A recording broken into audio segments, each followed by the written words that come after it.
Kelly, what I like is what is on there. Life's waiting. How do you guys interpret that? Basically, with Life's Waiting, it is a new, I would say, like a slogan for our X-Trail. When you climb into it, your new life is awaiting you. If you're either doing it adventurous type, which is basically what one purchasing an X-Trail wants, or then if you want to be comfort, taking the family away, that's why we've offered now within our X-Trail range the option to choose from 5-seater. If you've got more family members, 7-seater is also available. Okay, now just refresh the memories in my own as well. This is the bigger brother of the Qashqai. This is our Now, bigger what is the brother. difference between the two brothers? Differencing basically with a bigger brother, it must then have a bigger motor as well. With our X-Trail, the 2-liter petrol model was always been there since 2001 when the X-Trail has basically started within SA, and they're still keeping the same but yet better improved technology on our 2-liter petrol option. Okay, now, if I understand it correctly, this is a totally new model. Yes. The third generation, but it's been redesigned. It's not a revamp or a upgraded There's whatever. no facelift or LED lights that have been changed. The box shape has completely been taken away on our previous X-Trail. Nothing wrong with it, but with the improved body designs, we had to make it more a little bit styling on a day-to-day basis. For instance, regarding your aerodynamics as well, just to improve that, to make the car more stable within They the look very similar, so I presume, and also inside, the space looks very similar, very spacious and so forth. And so I presume it's on the same floor plan. If you're looking at basically height, your height will be a little bit increased because of the body weight that the vehicle has got on the motor itself, and the X-Trail will possibly take more family members as well. So there it needs a little bit more height regarding your height clearance. If you might be that adventurous type, it'll increase your possibilities of doing all those obstacles that you actually want to do. The length has also been made longer for then that person wanting the extra boot space to then throw in his luggages, or then, for instance, put in a few bicycles in it if he hasn't got a tow bar or maybe roof rails put on it. For the adventurous type person, you can still fit everything inside. Am I right that this is much more of an off-road vehicle than the Qashqai? Then the Qashqai, correct. The main objective on our Qashqai was more for the family type person that wants an SUV, but more on the city lifestyle.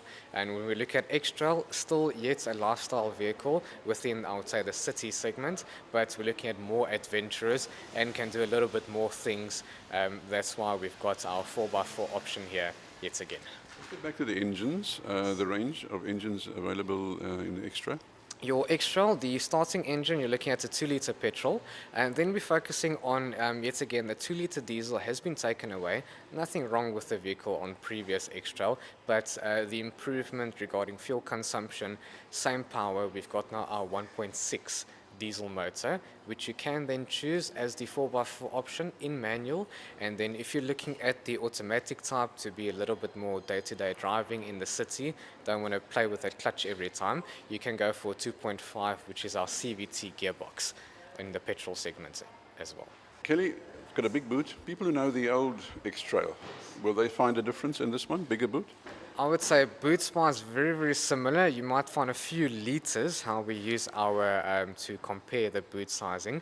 More liters on our new X-Trail, but a few new extra developments on certain compartments which you can actually adjust, which we're going to show you just now what they have done.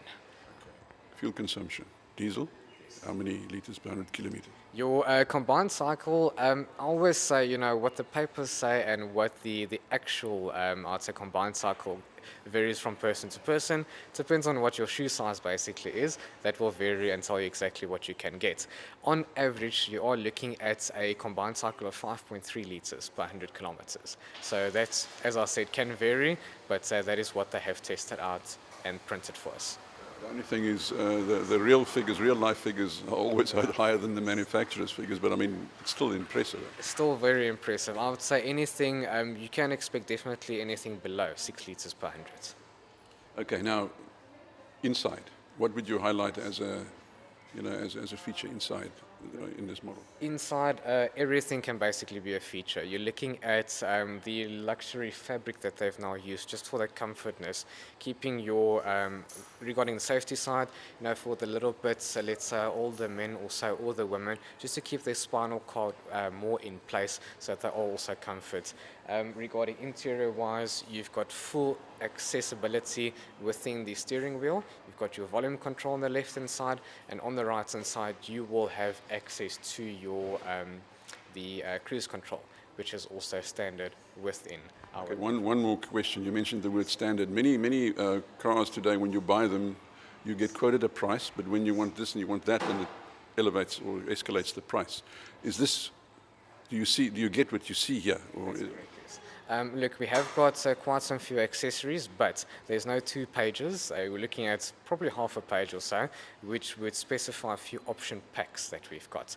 This one, as rear, comes standard, already equipped with your auxiliary ports for the audio section, USB for the ones that want to charge the phone as well, Bluetooth accessibility with hands-free answering. So yet again, on the safety side, it has been rewarded the 5-star Euro NCAP rating with a new test that they have actually used now to test the safety rating, and then also for that customer driving the vehicle, it makes it easier to answer the phone and access to focus on the road, because that's why you're driving, is to focus on the road.